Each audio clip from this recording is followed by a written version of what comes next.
Kung may nagsasalita ng hindi maganda sa'yo tungkol sa personal na buhay mo or tungkol sa reputasyon mo, maniwalat ka sa hindi, it's a good spiritual sign. Dahil ang ginagawa nito ay nagki-cleanse ng negativity sa iyo. In fact, ang ibig sabihin po nito ay nagbubuo ka ng bagong sisidlan sa mga miracles sa buhay mo.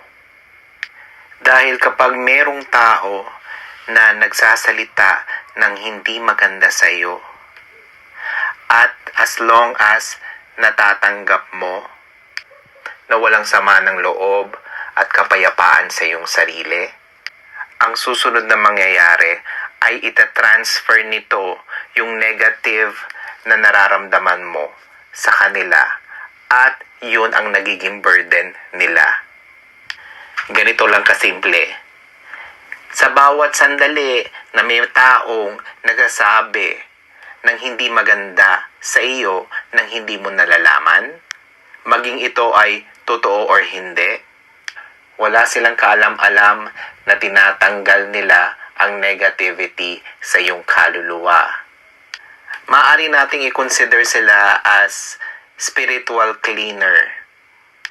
Dahil sa mga negatibong sinasabi nila at paghuhusga, ang kapalit nito sa kanilang natatransfer yung negativity na nararamdaman mo. May mga tao kasi na pag napag-uusapan ka ng hindi maganda, feeling nila okay, feeling nila masaya sila. Pero ang katotohanan nito, mas winner ka. Dahil yung mga yan ang sumisipsip ng negativity na mayroon ka at sa kanila natatransfer.